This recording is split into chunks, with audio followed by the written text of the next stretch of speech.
Agustín Laje, que está en Córdoba.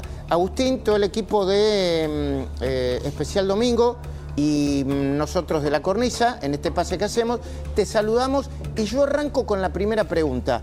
¿Por qué el presidente Milei insiste en que ganar la batalla cultural o pelear la batalla cultural es tan importante como bajar la inflación, que crezca la economía o que, no sé, flote el dólar libre? ¿Qué tal, Luis? ¿Cómo estás? Hugo, un gran abrazo también para vos y para Agustina. Vamos a ver, yo te diría por experiencia que ha tenido el liberalismo en las últimas décadas y más aún desde el final de la Guerra Fría. Cuando se cae el muro de Berlín y colapsa a continuación la Unión Soviética, se cree en el mundo que se ha llegado al fin de la historia. Fukuyama lo plantea de esa manera. O sea que la historia iba a detenerse en un estadio final donde el capitalismo de libre empresa era lo que iba a regir sobre el planeta y no había marcha atrás, el socialismo había quedado sepultado para siempre. Entonces todo lo que había que hacer era simplemente dejarse llevar por un sistema de economía de libre mercado y que la cultura era un accesorio casi para lo simbólico, lo ocioso. La cultura no tenía ningún peso político. Eso se mostró totalmente falso, empezando por América Latina, donde reaparece el socialismo como fenómeno político viable en América Latina de la mano del Foro de Sao Paulo, creado por Lula da Silva. Por eso que el otro día da Silva se haya juntado con Cristina Kirchner es de una gravedad mucho mayor de lo que podemos suponer si lo vemos solo como un oportunismo electoral. Aquí hay todo un simbolismo político. Es el socialismo del siglo XXI que lucha por permanecer en los espacios de poder que todavía le quedan en la región. Por lo tanto, ¿qué aprendió Javier Milei de la experiencia desde la década del 90 hasta el año 2025? Que la cultura, cuando entra en contradicción con las exigencias morales del sistema capitalista, genera una crisis política. Esto lo vivieron muy bien los chilenos. Fíjate vos, en Chile, octubre del año 2019, estalla una crisis política, pero no por motivaciones económicas, sino por un cortocircuito cultural. La sociedad chilena giró culturalmente hacia la izquierda, pero mantuvo en la derecha su sistema económico y sin producir un aumento de la pobreza, inflación, recesión, no hubo crisis económica y el país voló por los aires y con una crisis de representatividad que todavía les acompaña hasta el día de hoy.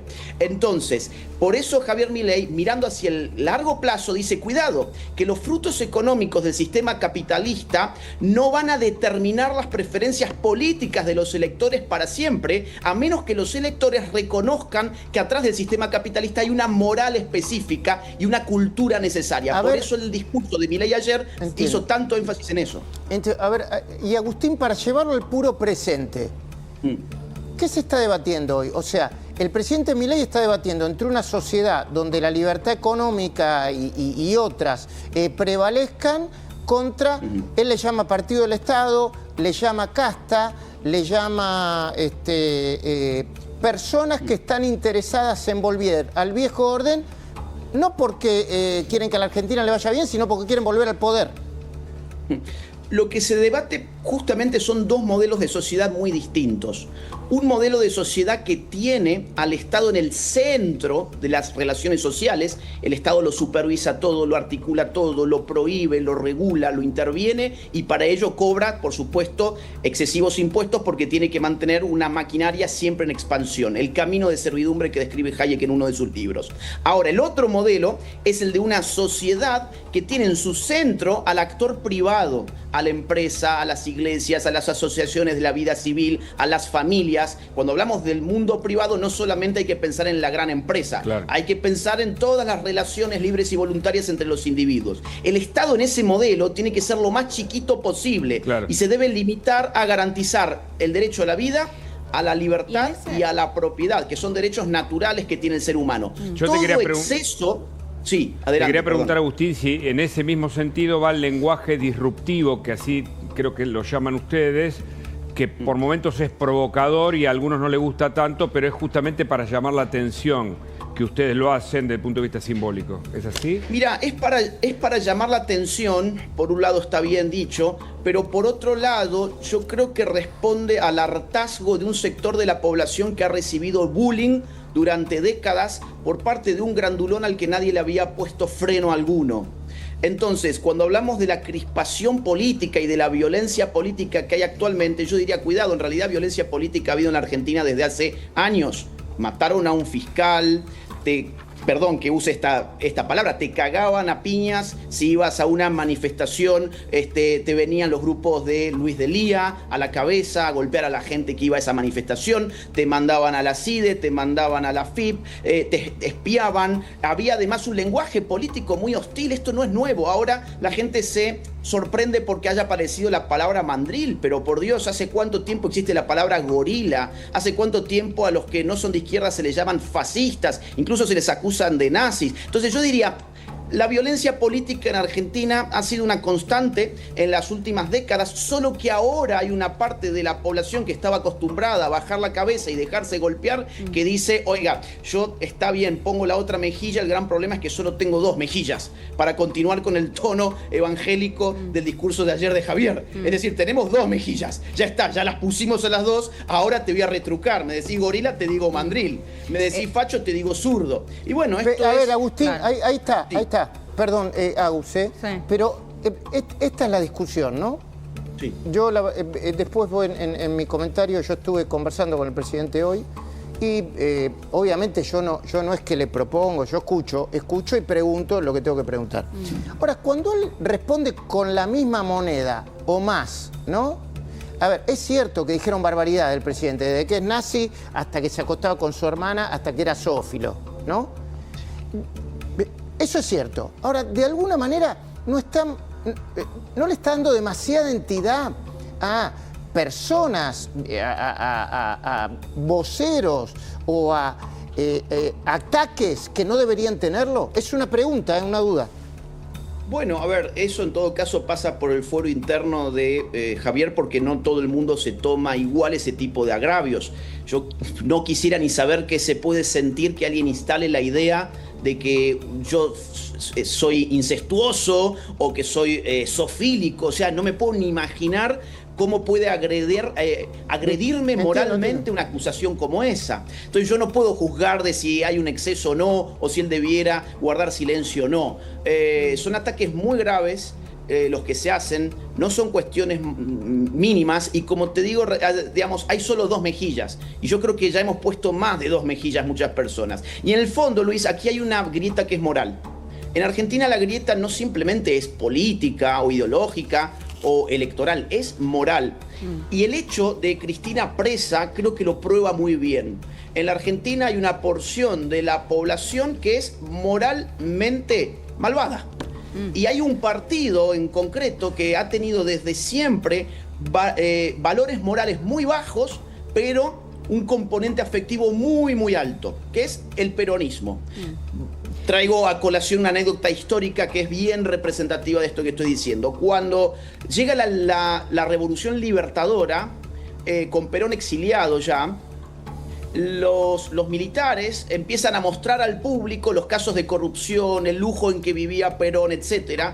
¿Y cuál fue la respuesta de los militantes peronistas? Fue la siguiente, fue un lema, un eslogan: puto o ladrón, queremos a Perón. Bueno, ese puto o ladrón, queremos a Perón, era el mismo de él, roban pero hacen, y ahora Cristina Kirchner es corrupta pero la queremos libre. Ahora, es una constante histórica que acompaña a ese espacio político y que hay una gran porción de la sociedad que sabe positivamente que ella es corrupta, pero considera que esto no se debe dirimir en la justicia, sino en la política y en la calle, lo cual es un absurdo total que hiere los principios básicos de una república democrática. Retomando esto que vos decís, ¿no? Y mirando hacia el futuro, ¿qué más incluye la batalla cultural? Porque recién hablábamos con Lilia Lemoyne y ella decía, la batalla cultural solo en términos económicos al gobierno no le sirve porque para sostenerse tiene que buscar más. Es más, ella habló de una guerra que incluya muchas otras más cosas. Te pregunto, ¿coincidís con eso? ¿Y qué debería incluir? Sí, sería un reduccionismo pensar la batalla cultural solo en el ámbito de las ideas económicas. La batalla cultural debe desempeñarse en el campo de la moral, es decir, en la discusión entre los valores y los disvalores que tiene una sociedad. Insisto con esto, ayer Javier Milei dio un discurso maravilloso en un templo evangélico en Chaco que recomiendo verlo porque está hablando constantemente de virtudes y vicios en el ámbito de la ética pública. Luego otro gran componente es el de la historia. El kirchnerismo avanzó su relato sobre la historia que tuvo eje en los años 70, por eso la cámpora se llama la cámpora, por eso esta gente reivindicó lo que en su momento se llamaban las políticas de los años 70 o las políticas setentistas. Entonces la historia es otro campo muy importante. Y luego tenés los campos artísticos en batalla cultural, que ahí es donde más flojos estamos.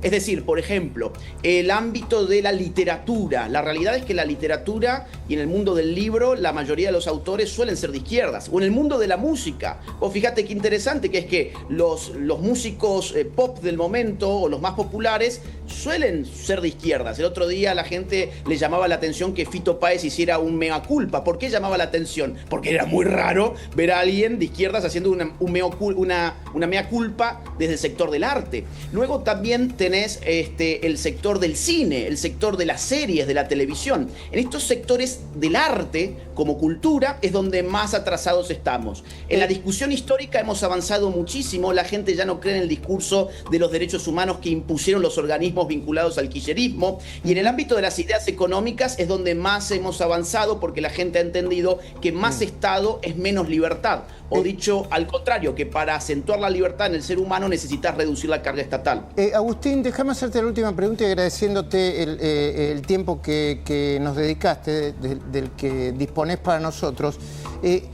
Octubre es una colina a conquistar, ¿Vos ves a la Libertad Avanza ganando o no cómodamente en octubre? ¿O con problemas? ¿O con el peronismo ganando en la provincia de Buenos Aires, sí, subiendo el riesgo país y generando dudas e incertidumbre? Bueno, la pregunta es muy importante porque nuestros desafíos económicos no tienen relación con el plan económico, sino con la incertidumbre política.